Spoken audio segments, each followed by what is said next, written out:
Hey, Trienne here. Welcome back to the Be That Create That podcast, or if you're joining us from the YouTubes, welcome back. I'm super excited to continue bringing you guys these interviews that I'm sharing with some of the women that I've been connected through social media, through different networking here in town, through different networking online. I really enjoy this piece of my business that I just get to ask the questions and they're pouring into the audience and sharing all of their intentional ways to make an impact.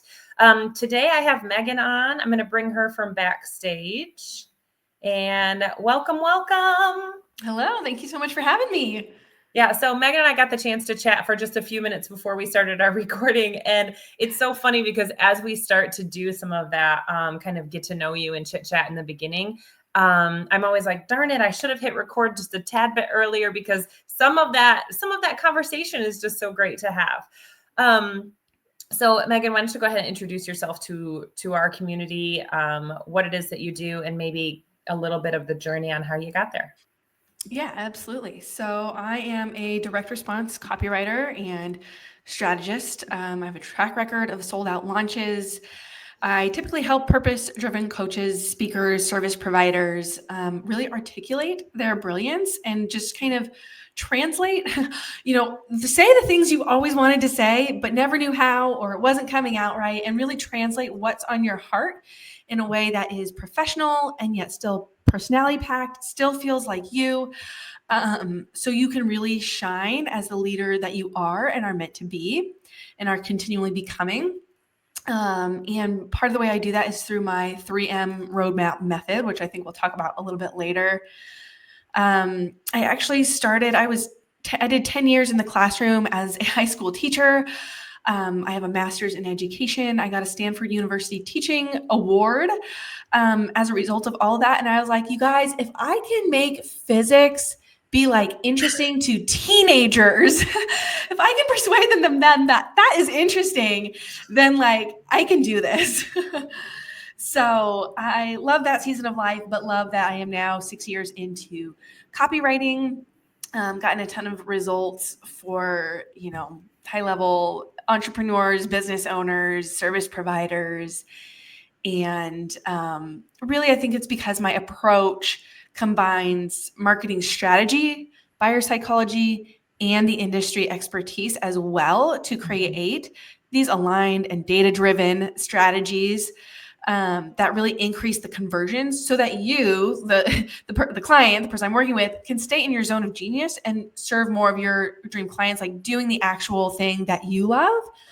I feel like a lot of my clients like writing or feel that they're good at writing, but maybe not the conversion part of it. Mm-hmm. How do we make it convert better?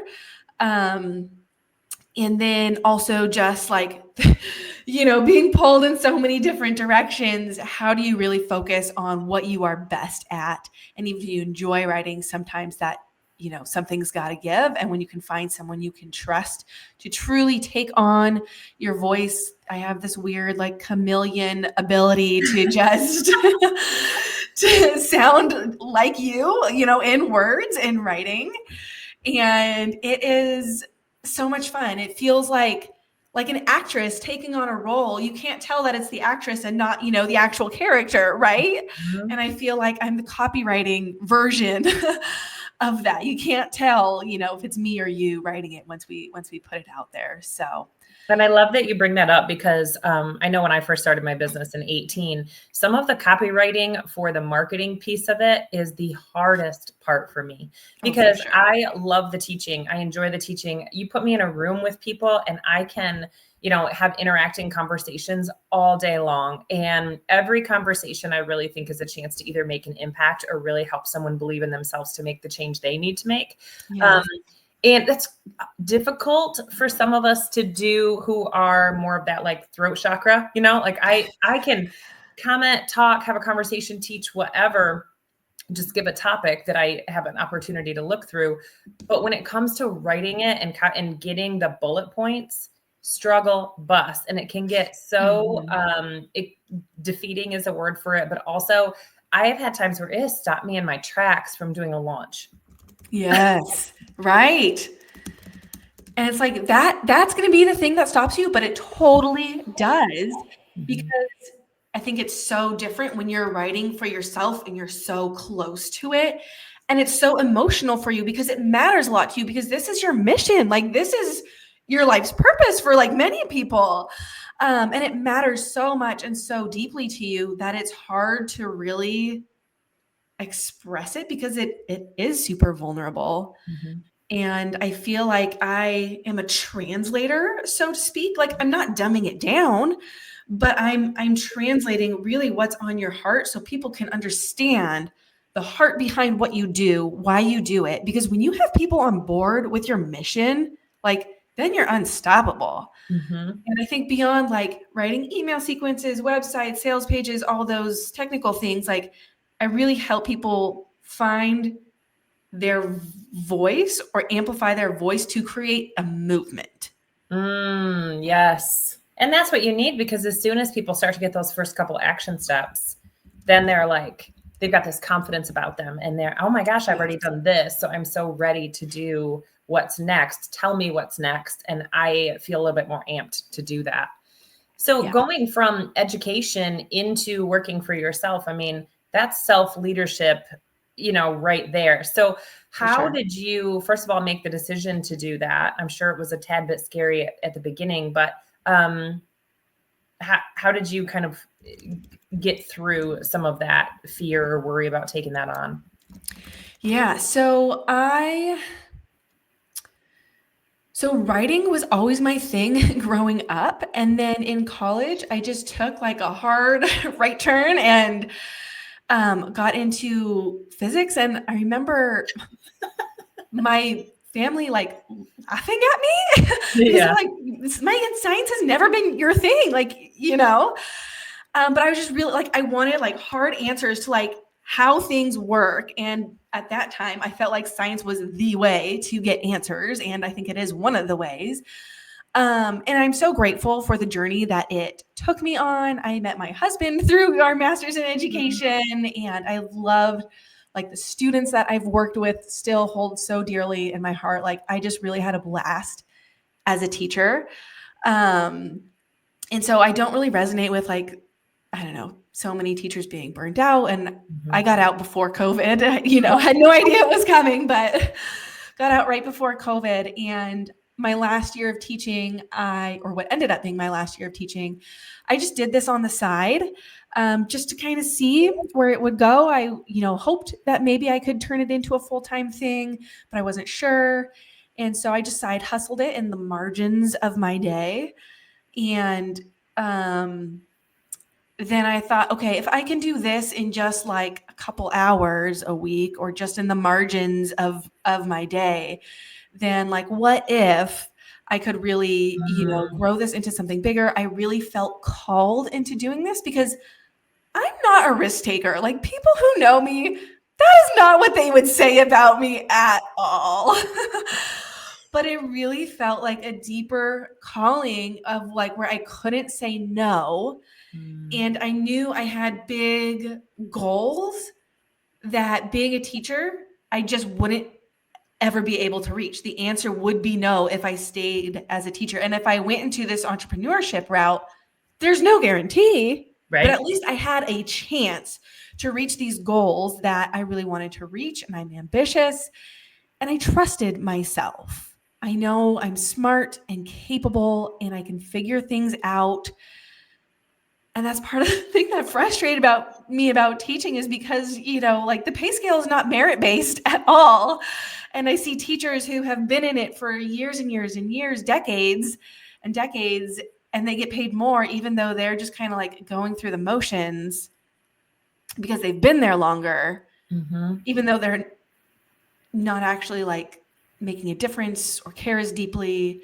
And so I just felt, and so we didn't have kids yet at that point, and knowing we wanted to go in that direction, that was another thing. I mean, I would have made this decision, I think, regardless, but that was just another kind of little oomph in this direction of like, well, I also, I still want to work, while having little ones, babies. but I didn't want to have to choose between, a 9 to 5 or a full-time job, and I didn't want to stay at home either. And I'm so grateful that we live in a day and age now where that kind of best of both worlds is really a possibility and available. And don't get me wrong, it is still difficult to juggle both roles. But for me, I feel like I couldn't have had it any other way. And I'm so grateful that I get to pursue my ambitions and my dreams and really feel that like I'm making a difference and do work that I love.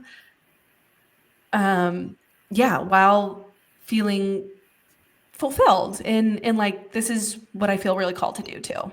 Mm-hmm. And I know you shared a little bit that you work with leaders, you work with course launchers, that kind of thing. Mm-hmm. And you touched on it a little bit, the digital minimalism. See, I can't even say the word. I can't even say it.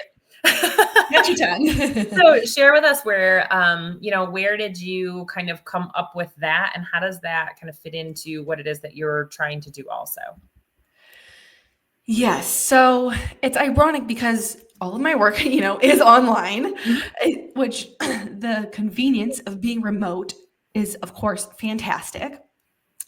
But it has come to a point where it's just like, oh my gosh, so much screen time. And then having kids too, we made, the joint parenting decision of that, like, we want zero screen time for our kids, especially while they are, they're in preschool now. And we'll cross that bridge when we get there, when they get to, first grade. I hear they already have homework online. On their Chromebooks or whatever it is. Yes. Or my daughter, my 9-year-old actually, in 2020 was her kindergarten year.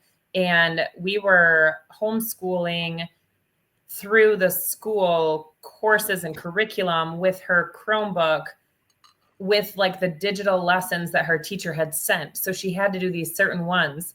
And I had a very structured, like, okay, now we're going to do lunch, and then we're going to spend 15 minutes on the Chromebook, and now we're going to go exercise, and now we're going to do another 15 minutes. Like, I had to break it up, because even for me to sit there in front of that Google Chromebook all day long with one person, or one kid in 3rd grade and one kid in kindergarten, I was like, I can't do it. Yeah. And I've just read probably too much about the dangers, really, of the screens. And I actually read a really interesting article recently of how parents in this day and age, did not give their kid a phone until he was 18 years old, which, I remember my child, like, I didn't get a phone till I was 18 because they didn't exist yet, but yeah, right? I think I was 21. Yeah. So I'm like, well, this doesn't seem crazy, because like, this was our life, Yeah. But I guess now is today's day and age, 2nd graders have phones, maybe they're flip phones or whatever. But so in this article, the 18-year-old, so then, given a phone, like, it takes them less than 24 hours to figure it out. My preschoolers can grab my phone and figure out how to work it and get in. Like, it is not difficult. You're not behind technologically if you don't, practice like while you're growing up. So I just feel like the dangers and the addiction of screens, totally outweighs the, maybe benefits of and convenience of having the screens there. So a lot of my work, like, now how can I bring that into my work as well? And I think having the copywriting done for you or supported, or having a strategy with the copywriting. Like, I was just talking to a potential client who's like, I spent 2 hours writing a post for LinkedIn. And then like that LinkedIn post is like gone in, 24 hours or less. Yeah. You are just spending way too much time creating content just for it to like poof and disappear into the algorithm. Yeah. And like, worse if you're on Twitter or Facebook or Instagram or like whatever X, whatever Twitter is. Whatever it is. Yeah. So is that where you came up with that 3M roadmap? Like, explain that to us a little bit. Yes. So the 3M roadmap is one of the ways that I help you create some digital minimalism in your life as an adult, as an entrepreneur. so that you are not tied to social media, so you're not tied to the screen, so that you can be smart about your marketing, so that you can actually like go live your life, enjoy your life. And some of the best content comes from like you actually living your life, so it feeds each other. And I'm sure you've heard it before, but the great like contradiction, I guess, of entrepreneurship is like you leave the 9 to 5 and then you end up working 24/7. Yep. So like, how can we not do that? How can we find, I don't know if balance is the right word, but just like being able to ebb and flow and dance with your season of life. Some seasons you can work a little bit harder. Some seasons you need to pull back, and to have the self-awareness and self-leadership to be able to know, when that time is. And so the 3M roadmap, the 3M stand for messaging, mapping, and marketing. So messaging, just figuring out and honing in and then amplifying what it is that you want to say. What do you want to be known for? What is your legacy going to be? What is that movement that is really going to like that hill that people are going to die on? Like this is worth it for them. Really figuring out that messaging. And then we go into the second M, which is mapping of like, okay, what is the plan of like the strategy? How is this actually going to like work and fit within your life and be aligned with your personality, your gifts, your talents, and be like, so that marketing doesn't feel like a chore, like that it's something that you actually like want to do and are excited about. Because when you like do a podcast with that energy is way different than you just like checking off the boxes, knowing like, I have to do this, I should do this. So we create a map that's like actually exciting for you. And then the third M is the marketing. And by that, I just mean like the actual implementation and execution of the plan. So sometimes like people will just take that roadmap we create and run with it, or just have their team implement it, or I partner with them to help them execute and make it actually happen. Because like strategy is great and people can pay for a very expensive strategy and a very expensive business coach and a very expensive mastermind. But until that, like the rubber meets the road, like none of that actually matters. So I never want to actually ever give up the actual implementation, the actual like, let's do the copywriting, whether that's done for you or done with you, or like just with support and feedback. Because otherwise, like if it doesn't happen, then like the rest of the stuff doesn't matter, because it never reaches the eyes and fingers and hearts of people that it was actually meant to reach. Well, and for those of us that have this vision, right, we've got our hands going in a bunch of different directions. And like I said earlier, the copywriting was part of the thing that stopped me, because I was like, it has to sound like me. It has to be me. I have to be the one to do this. So I have used a couple AI strategies in the back and then altered it a little bit to fit my own. But again, it's time and adding time, right? So there's been a little bit of this, but when we think about leadership, we also think about what are the things that I intentionally want to spend my time on, and being able to say, I could take these things off my plate, give them to someone else who is in this zone of genius, so that I can work on the things that are in my zone of genius, keeping your life in general, not necessarily worried about balance, but present to where I'm at right now and leading myself where I'm at right now. Yes.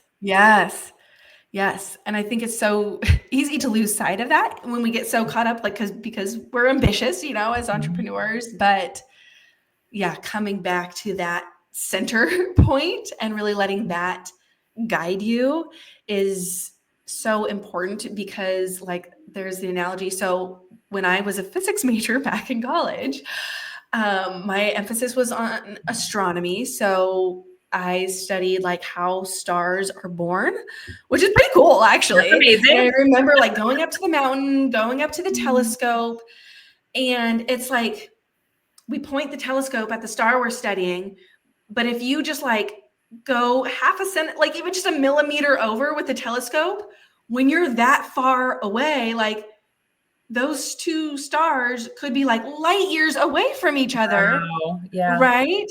And so bringing the analogy back here of like, if you're hustling, but it's even just 1 degree off in the wrong direction, then by the time you realize it, you're way over here from where you wanted to be. And so why not just be so much smarter to slow down, go in the right direction that feels good to you, feels aligned to you, gives you energy, makes you excited. Yeah. And, avoid the hustle, the chicken with your head cut off, running around look is not good for anyone. We want you to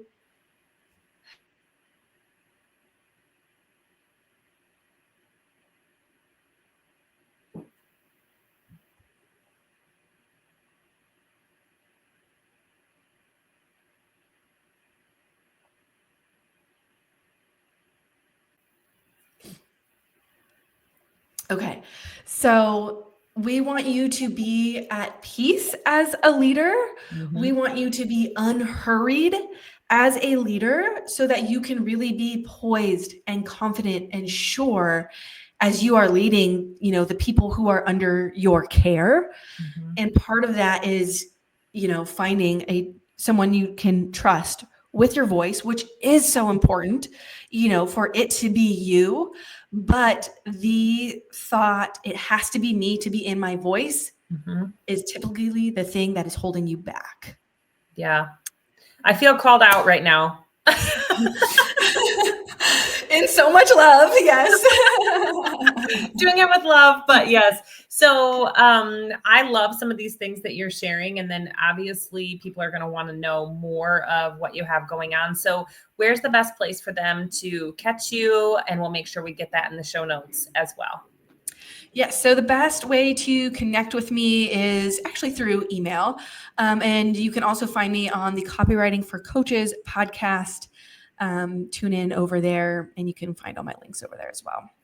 Awesome. So thank you so much for being on with me today and sharing kind of what you're doing and how you got there. So many interesting nuggets I took away today, and I'm sure our audience did as well. If you guys want to connect with Megan, we'll make sure we get her podcast down in the show notes, but it's Copywriting for the Coaches, and we'll make sure we get all that down below. So until next time, you guys, just make sure that we're focusing on your next level leadership. Thanks so much. Bye-bye.